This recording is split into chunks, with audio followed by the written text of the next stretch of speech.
Surviving in a floating or sinking city, the ultimate guide. As sea levels continue to rise at an alarming rate, coastal cities around the world face an unprecedented threat. Climate scientists project that by 2050, millions of people may find themselves living in partially submerged urban environments or forced to adapt to life on water. This guide provides critical knowledge for surviving in these challenging new conditions. The key to survival in a flooded urban landscape lies in three fundamental qualities: resourcefulness in repurposing everyday items, adaptability to rapidly changing conditions, and ingenuity in solving problems with limited resources. Whether you're facing temporary flooding or permanent inundation, the skills outlined in this guide could mean the difference between mere survival and actually thriving in this new reality. From constructing reliable floating platforms to securing fresh water, finding food, and protecting yourself from marine dangers, this comprehensive guide will prepare you for life in a world where the boundaries between land and sea have blurred beyond recognition. Assessing your situation. Determine stability state of being. Evaluate whether your city is stable, minimal flooding, partially afloat, significant flooding but some dry areas remain, or actively sinking, water levels continuously rising. This assessment determines your immediate priorities and long-term strategy. Note: check water level markers on buildings over 24 to 48 hours. Note: observe currents and water flow patterns around structures. Note: monitor weather forecasts for additional precipitation. Evaluate structural integrity. Inspect remaining buildings for safety before entering or salvaging. Water damage compromises structural integrity in ways that aren't always visible. Note: look for visible cracks in load-bearing walls. Note: check for leaning or tilting structures. Note: assess foundation exposure or erosion. Note: listen for creaking or settling sounds. Note: beware of collapse risks, especially after storms. Establish communication networks. Connecting with other survivors is crucial for pooling resources, sharing information, and maintaining morale. Note: use waterproof two-way radios, marine channels often remain active. Note: establish regular check-in schedules with nearby groups. Note: create visual signaling systems, flags, smoke, lights, for emergencies. Note: designate meeting points on stable structures or larger floating platforms. Your initial assessment forms the foundation of your survival strategy. Take time to thoroughly evaluate conditions before making major decisions. Remember that conditions can change rapidly in flooded environments. What seems stable today may become dangerous tomorrow. Building a survival raft. When flooding forces evacuation, a properly constructed raft becomes your lifeline. The key principles of raft construction balance buoyancy, stability, and maneuverability while using materials readily available in an urban environment. First off, gather buoyant materials. Search for items with sealed air chambers that provide reliable flotation. Then, secure components together. Create strong connections that can withstand wave action and strain. Then, construct stable platform. Build a level surface that distributes weight evenly. Then, build basic shelter. Create protection from elements without compromising stability. Test your raft's stability in shallow water before venturing into deeper areas. Distribute weight evenly and keep heavy items centered. Remember that a simple, well-constructed raft is safer than an elaborate one with structural weaknesses. Expanding your floating platform. As your survival needs grow or you connect with more survivors, expanding your floating habitat becomes essential. A modular approach allows for sustainable growth and easier maintenance of your floating community. Expanding your floating platform. Second slide. Modular construction techniques. Design your platform with standardized sections that can be easily replaced or rearranged. Anchoring systems. Proper anchoring prevents drift and maintains position near resources. As your platform grows, designate specialized areas for different functions: sleeping quarters, food preparation, water collection, storage, and communal spaces. This organization improves efficiency and creates a sense of normalcy in extraordinary circumstances. Water. DIY desalination. In a flooded environment, the cruel irony is being surrounded by water you cannot drink. Securing potable water becomes your highest daily priority, as dehydration can debilitate or kill within days. Pre-filtration. Always filter debris and contaminants before desalination. Basic distillation. Create a simple still to separate water from salt. Solar still construction. Harness solar energy for fuel-free distillation. SODIS method. Solar disinfection for freshwater sources. Water. DIY desalination second slide. Critical safety note: never drink seawater directly, even in small amounts. The salt content forces your kidneys to use more water to flush the salt than you consumed, accelerating dehydration. Always test desalinated water before drinking large quantities, it should not taste salty or brackish. Rainwater collection systems supplement desalination efforts. Create catchment surfaces using tarps, plastic sheeting, or salvaged gutters. Direct water into clean containers and still apply basic filtration and purification methods before consumption.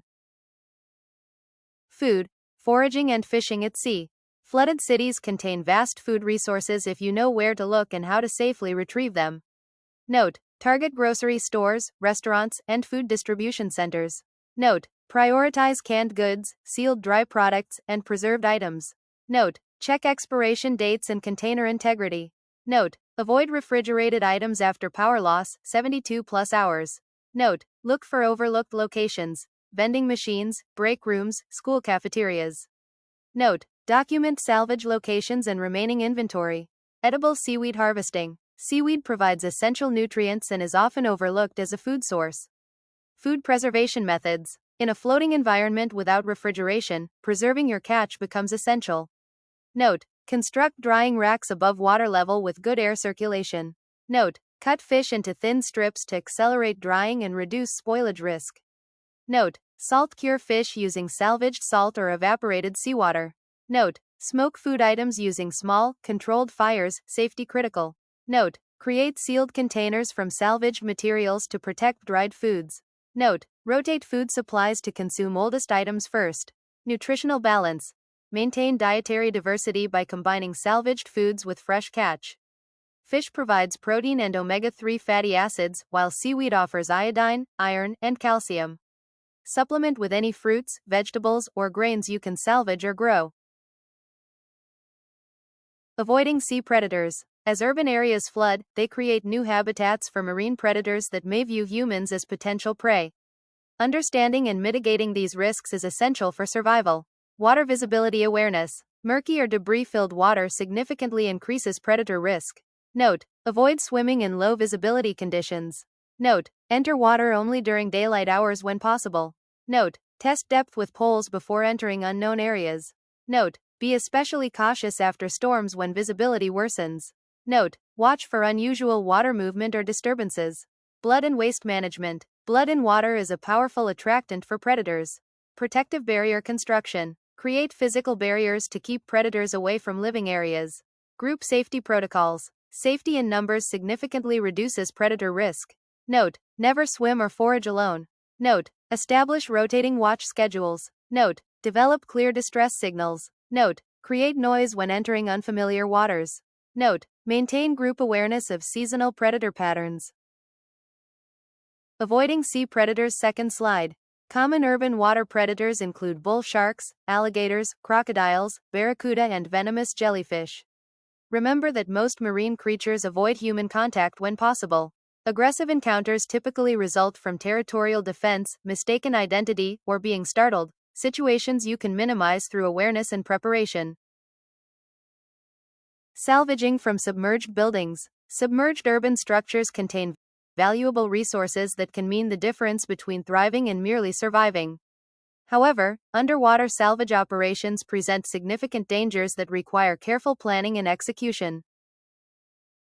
Reclaiming and restoring tools. Waterlogged wood restoration. Wooden tools and handles can be saved with proper drying techniques.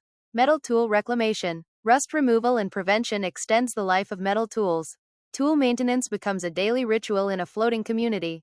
Establish dedicated areas for tool restoration and storage, and implement a checkout system to track community resources. Create detailed guides for maintaining complex tools to preserve knowledge and ensure proper care. Reclaiming and restoring tools second slide. Improvised power generation. Restore functionality to electronic tools with creative power solutions. Electrical component recovery. Salvaged electronics can provide essential capabilities. Note: immediately rinse salt water exposed electronics with fresh water. Note: disassemble and dry components individually. Note: use silica gel packets or uncooked rice to absorb moisture. Note: test components individually before reassembly. Note: waterproof restored items with plastic bags or containers. Note: create floating charging stations away from water spray. Lighting systems. Reliable lighting is essential for safety and productivity. Shelter and weather protection. In a floating environment, exposure to elements becomes a constant threat. Without proper shelter, survivors face increased risks of hypothermia, heat exhaustion, and illness. Creating effective weather protection systems is essential for long-term survival. Waterproof covering systems. Create reliable barriers against precipitation. Note: salvage plastic tarps, billboard vinyl, and boat covers. Note: repurpose shower curtains, tablecloths, and plastic sheeting.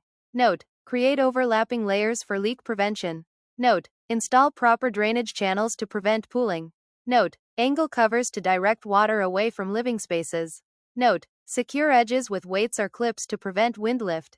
Sun protection structures. Minimize exposure to harmful UV radiation. Note: create shade using fabric, canvas, or vegetation. Note: build adjustable awnings for different sun angles. Note: use reflective materials on roof surfaces. Note: construct double-layer roofs with air gap for insulation. Note: install side screens for morning, evening sun protection. Note: establish shaded work and rest areas. Insulation techniques. Maintain comfortable temperatures in living spaces. Note: collect foam materials from furniture, packaging, life jackets. Note: layer fabrics to create dead air spaces. Note: use plastic bubble wrap for lightweight insulation. Note: create double wall structures with filled cavities. Note: salvage fiberglass insulation, wear protection when handling. Note: install reflective barriers to redirect radiant heat. Ventilation systems. Prevent moisture buildup and maintain air quality. Note: create adjustable vent openings at high and low positions. Note: install manual fans from salvaged materials. Note: position structures to capture prevailing breezes. Note: build dedicated drying areas for wet clothing, gear. Note: use charcoal or silica to absorb excess moisture. Note: implement rain-protected ventilation ports. Shelter and weather protection. Second slide. Weather-specific adaptations. Tough weather conditions include tropical storms, extreme heat, cold, frost, fog, and low visibility. Remember that shelter designs must evolve with the seasons. What works in summer may be inadequate for winter conditions. Develop modular shelter components that can be reconfigured to address changing weather patterns throughout the year. Community and long-term survival. Individual skills can keep you alive in the short term, but thriving in a post-flood world requires building resilient communities. Organized groups maximize resource efficiency, distribute specialized knowledge, and provide crucial psychological support. Step 1. Building mutual aid networks. Create systems for resource sharing and collective support. Step 2. Knowledge preservation and transfer. Document and share critical survival information. Step 3. Safety zone designation. Create protected areas for vulnerable community members. Step 4. Sustainable food production. Transition from scavenging to producing food. Community and long-term survival. Second slide. Psychological resilience. Maintaining mental health becomes as important as physical safety in long-term survival scenarios. Note: establish regular community gatherings and celebrations. Note: create dedicated spaces for privacy and personal reflection. Note: preserve cultural practices, music, and storytelling traditions. Note: implement routine and structure to provide stability. Note: acknowledge grief and loss while fostering hope for the future. Note: create meaningful work that connects to future community goals. Communication networks. Maintain connections between floating communities and potential rescue resources. The most successful floating communities will balance immediate survival needs with long-term planning. By creating sustainable systems for food, water, shelter, and social connection, you transform a disaster scenario into an opportunity to build a new kind of resilient society. Conclusion: adaptation saves lives. The transition from land-based to water-based living represents one of humanity's greatest challenges, but also showcases our remarkable capacity for adaptation. Throughout history, humans have survived and thrived in the most extreme environments through innovation, cooperation, and determination. Part 1. Individual resourcefulness. Your ability to improvise solutions with limited materials becomes your greatest asset. The survivor who sees a floating door not just as debris but as the foundation of a raft, or who recognizes the water purification potential in a discarded plastic bottle, has already taken the first step toward long-term survival. Part 2. Community collaboration. No individual possesses all the knowledge and skills necessary for long-term survival. By pooling resources, sharing specialized expertise, and distributing labor, communities multiply their survival capacity exponentially. The floating cities of tomorrow will be built by those who learn to work together today. Part 3. Adaptive learning. Your survival education never ends. Each challenge presents an opportunity to refine techniques, document outcomes, and share discoveries. The most resilient survivors approach each day with curiosity and openness to new solutions, continuously evolving their approach as conditions change. This guide provides a foundation, but your journey will require continuous adaptation to your specific circumstances. What works in a partially submerged coastal city may differ from survival strategies in a completely inundated urban center. Be prepared to modify these techniques based on your available resources, local climate, and community needs. Remember that throughout human history, communities have adapted to living on water, from the floating islands of a famous lake to the canal cities of Venice and Amsterdam. With courage, creativity, and cooperation, you can transform a crisis into a new way of life that not only sustains but eventually allows your community to thrive. The flooded city is not the end of your story, it's simply the beginning of a new chapter in humanity's remarkable ability to adapt and overcome.